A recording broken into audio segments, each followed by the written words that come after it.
নমস্কাৰ আপোনালোক সকলোকে পুনৰবাৰ স্বাগতম নচমাই মছজিদ বন্ধুসকল বলগতে চাওক আজি সন্ধিয়াৰ 7টা গুৰুত্বপূৰ্ণ খবৰ।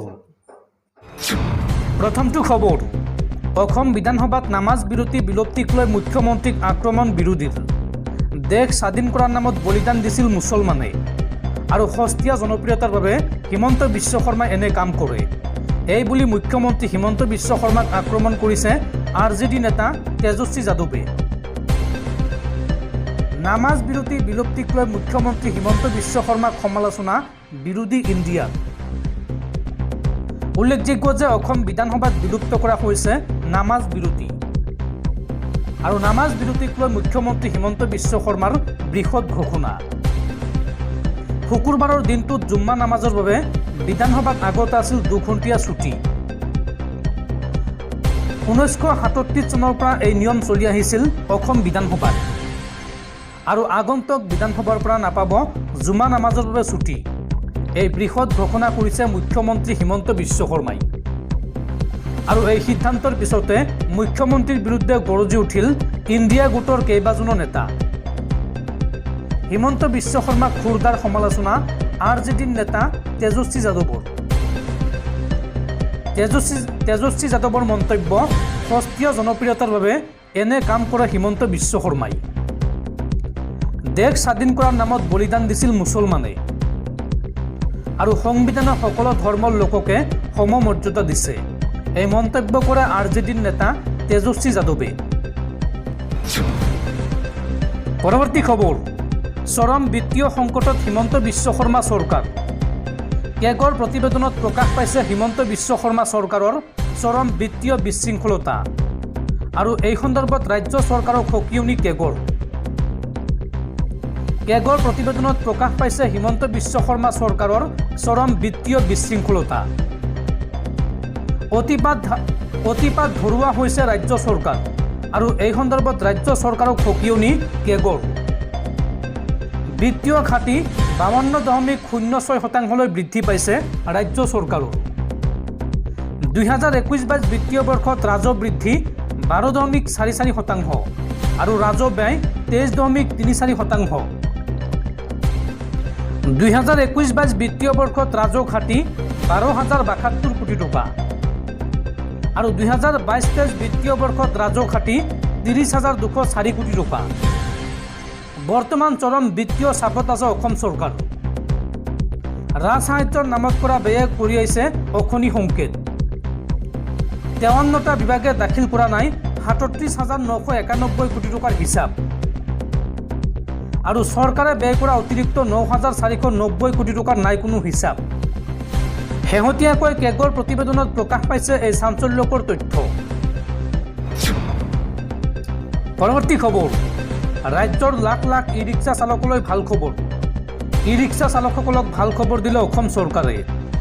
এতিয়াৰ পৰা মাত্ৰ 2,500 টকা দিলেই 15 বছৰৰ বাবে দিব নালাগে কোনো ধৰণৰ কৰ।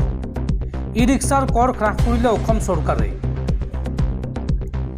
ই ৰিক্সা চালকসকলক ভাল খবৰ দিলে হিমন্ত বিশ্ব শৰ্মাৰ চৰকাৰে। ই ৰিক্সাৰ কৰ হ্ৰাস কৰিলে চৰকাৰে। এতিয়াৰ পৰা মাত্ৰ 2,500 টকা দিলেই 15 বছৰৰ বাবে দিব নালাগে কোনো ধৰণৰ কৰ। কৰ বিচাৰি আৰু পৰিবহণ বিভাগে নচলায় অভিযান। বিধানসভাত মন্ত্ৰী কেশৱ মহন্তৰ এই ডাঙৰ ঘোষণা আৰু এই সন্দৰ্ভত বিধানসভাত গৃহীত হ'ল আছাম মটৰ ভেহিকল টেক্সেশ্যন সংশোধনী বিধেয়ক। দৰ্শকসকল আৰু বহুতো গুৰুত্বপূৰ্ণ খবৰ আছে। তাৰ আগতে আপোনাক জনাওঁ যে যদি আপুনি এতিয়ালৈকে এইটো ভিডিঅ'ত লাইক কৰা নাই তেন্তে এতিয়াই ভিডিঅ'টোত লাইক কৰি দিয়ক আৰু এনেকুৱা ধৰণৰ ভিডিঅ'সমূহ নিতৌ চাবলৈ চেনেলটো ছাবস্ক্ৰাইব কৰি কাষত থকা বেল আইকনটো প্ৰেছ কৰি ৰাখক। পৰৱৰ্তী খবৰ, পুনৰ দেশ কঁপাবলৈ সাজু হৈছে হাজাৰ হাজাৰ কৃষক। কেইবাটাও দাবীৰে মোদী চৰকাৰৰ বিৰুদ্ধে সাব্যস্ত কৰিব উত্তাল প্ৰতিবাদ আৰু এই প্ৰতিবাদত অংশগ্ৰহণ কৰিব মল্লযোদ্ধা বিনেশ ফগাটেও। পুনৰ দেশ কঁপাবলৈ সাজু হৈছে হাজাৰ হাজাৰ কৃষক। ঋণ মাফ, MSPকে ধৰি কেইবাটাও দাবীৰে নিজৰ স্থিতিত অটল কৃষকসকল।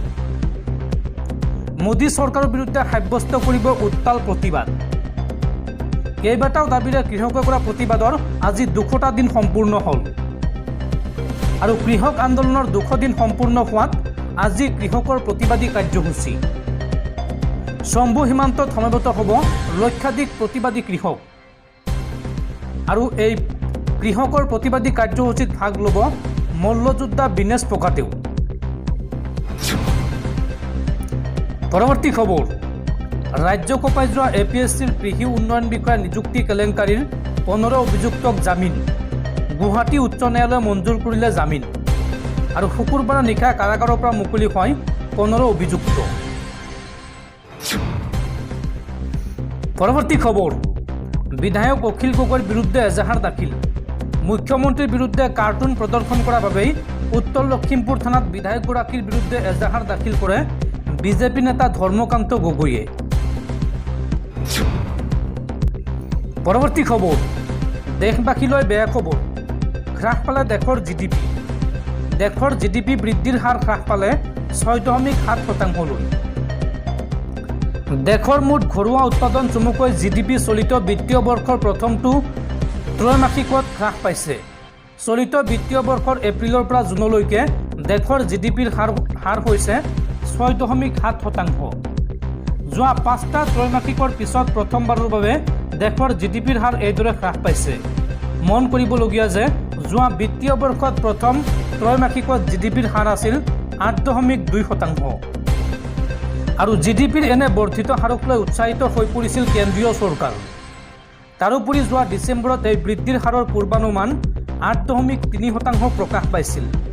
GDPৰ এনে উৎসাহজনক বৃদ্ধিৰ পূৰ্বানুমানৰ বাবেই প্ৰধানমন্ত্ৰী নৰেন্দ্ৰ মোদীয়ে কৈছিল GDPৰ এই বৃদ্ধিয়ে ভাৰতৰ অৰ্থনৈতিক শক্তি আৰু ক্ষমতাৰ নিদৰ্শন দাঙি ধৰিছে।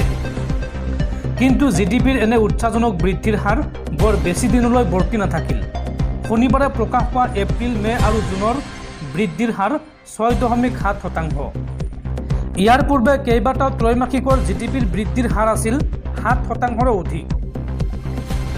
চলিত বিত্তীয় বৰ্ষৰ প্ৰথম ত্ৰৈমাসিকত GDPৰ হাৰ এনেদৰে হ্ৰাস পোৱাৰ আঁৰত কৃষি ক্ষেত্ৰত আহি পৰা মন্দাৱস্থা বুলি উল্লেখ কৰা হৈছে।